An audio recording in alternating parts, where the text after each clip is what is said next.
Good morning student. कल की class में हम लोगों ने व्युत्क्रमणीय फलन यानी इनवर्टिबल फंक्शन तक का अध्ययन हम लोगों ने कर लिया। एक बार मैं रिवाइज करा दूं। कंपोजिशन ऑफ फंक्शन के बाद इनवर्टिबल फंक्शन है। यदि किन्हीं अरिक्त समुच्चय ए से बी में परिभाषित कोई संबंध f such that a tends to b है तो इसका व्युत्क्रमणीय फलन f inverse such that b tends to a होगा।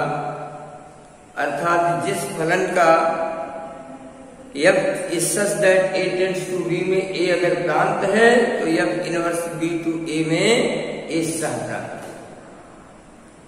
और व्युत्क्रमणीय फलन की एक शर्त है कि केवल उन्हीं फलनों का व्युत्क्रमणीय फलन ज्ञात किया जा सकता है जो कि एकैकी हों। यहां तक हम लोगों ने पढ़ा। तो आइए come and try to solve some problem of exercise 1.4। First question, f is such that r tends to r, f is such that r tends to r, fx बराबर sin x, fx बराबर sin x से तथा g tends to से तथा g such that r tends to r, gx equal to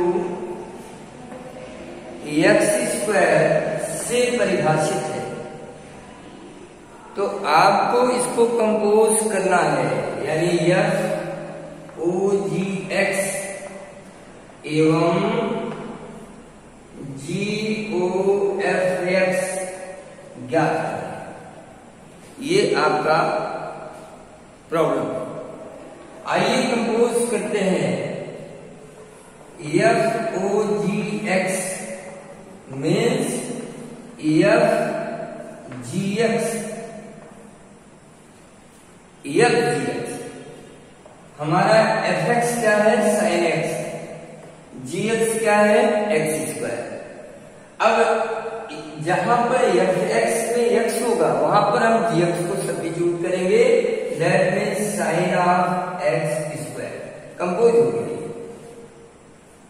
ठीक इसी तरह अगर g o f हमको ज्ञात करना है तो that means g f x, that means g x square, x की जगह क्या रखेंगे, साइन x का होल स्क्वायर मतलब साइन स्क्वायर x। ये g o f यानी कंपोजिशन ऑफ फंक्शन है। f o g का मतलब fx में x का जो फंक्शन है वो gx सब्स्टिट्यूट करेगा और g o f x में gx में x को fx सब्स्टिट्यूट करेगा। ये है वैल्यू फर्स्ट क्वेश्चन। आइए सेकंड क्वेश्चन को चेक करते हैं। Second question,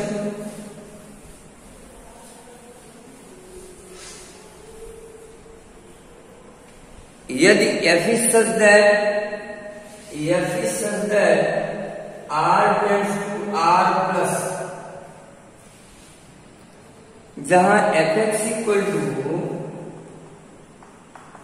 e to the power x and g is such that r plus tends to g r plus tends to r, जहां gx equal to log of x at base e। तो सिद्ध कीजिए G O F बराबर F O G. Prove करना है G O F X बराबर F O G X. ये हमें सिद्ध करना। आइए चेक करते हैं one by one. G O F X means G F X मतलब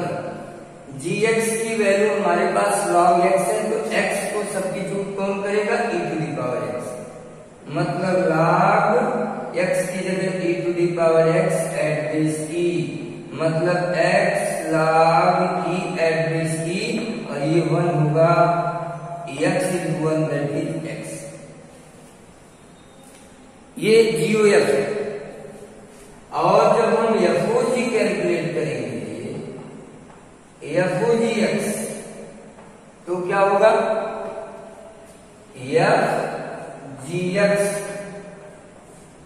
मतलब e to the power log x at base e and e to the power log x equal to x होता है eight base e के लिए, यानी इसकी भी value हो गई x। तो GOF की भी वैल्यू x, FOG की भी value x। This implies that FOGX equal to GOFX। ये आपका क्वेश्चन नंबर 7 सिद्ध होता है। आप आसानी से इसे सिद्ध कर सकते हैं। और आइए आगे चलते हैं प्रश्न नंबर 3 में।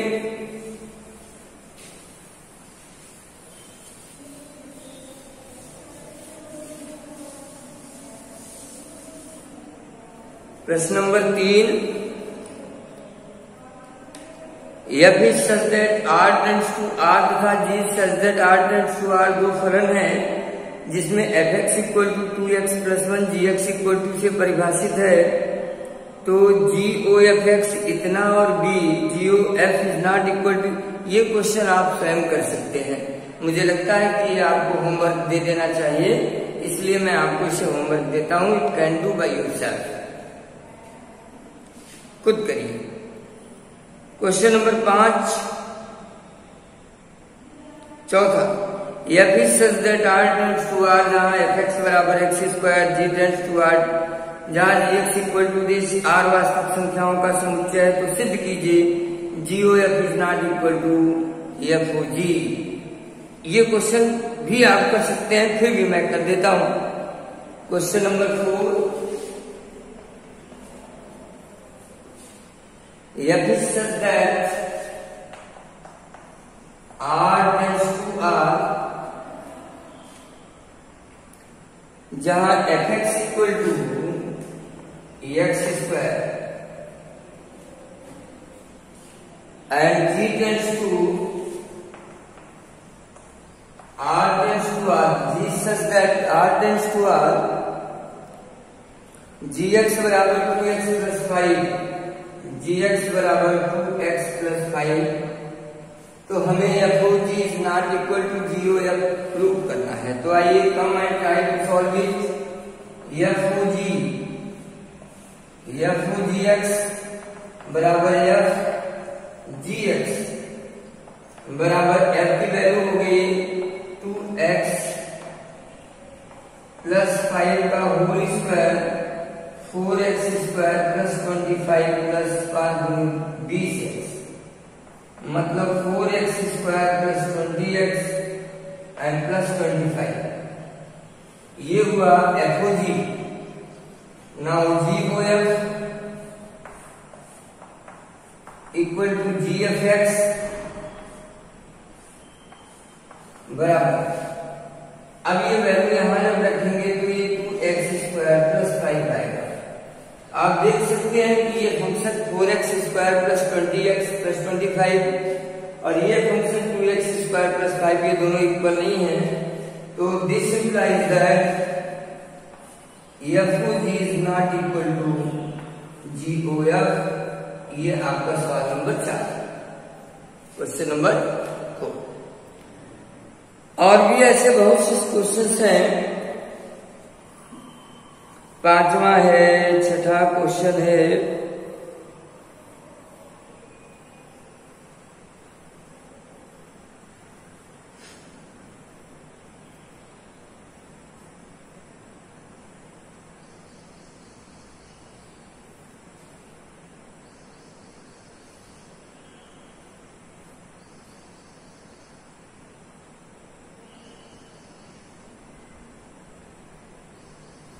आइए क्वेश्चन नंबर 7 देखते हैं। Question number 7,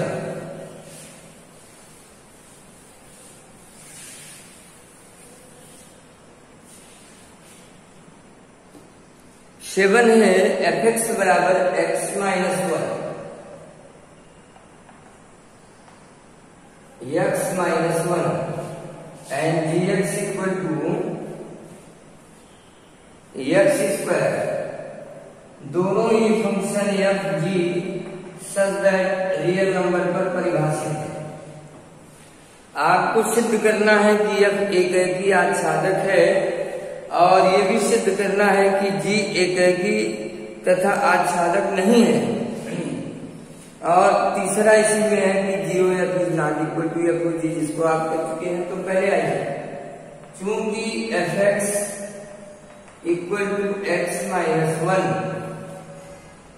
let x1 x2 is element of R implies that fx1 equal to fx2 implies that x1 minus 1 equal to x2 minus 1 implies that x1 equal to x2। फिर आप लिखेंगे x1 x2 is element of R such that fx1 is not equal to fx2, that is x1 minus 1 is not equal to x2 minus 1, यानी x1 is not equal to x2। इसलिए f एकैकी है, एकैकी है, ये हमने prove किया। आच्छादक के लिए आपको प्रूव करना है let y equal to x minus 1 or y plus 1 equal to x or x equal to y plus 1। यानी आप देख सकते हैं कि प्रत्येक डोमेन के मान के लिए छह डोमेन में एक प्रतिबिंब जरूर मिलेगा, इसलिए यह आच्छादक भी है।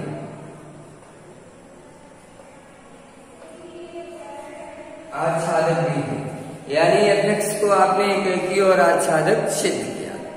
अब आइए gx को देखते हैं। हाँ, gx को देखते हैं यहाँ पे।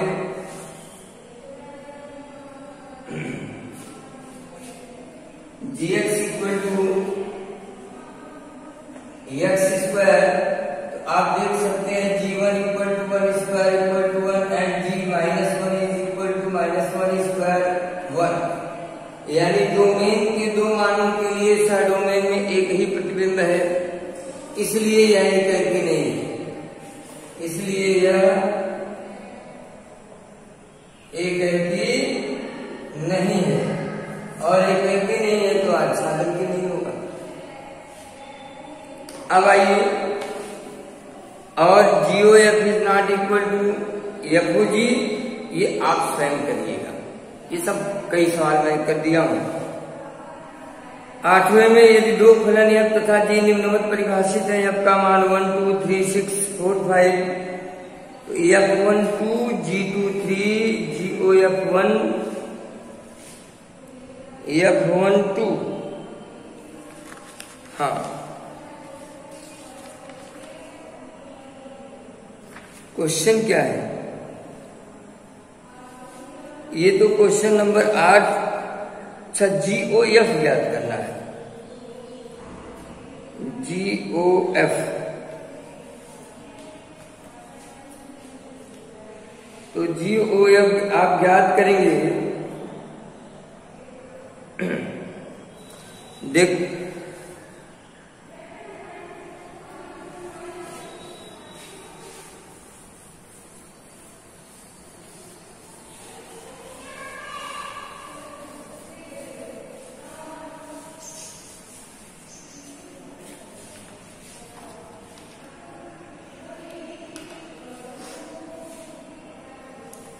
एक भी अगर माने हम तो एफ के लिए 1 3 6 1 3 6 1 3 6 नहीं 1 3 4, और बी के लिए 2 6 5 2 6 5, और जी परिभाषित है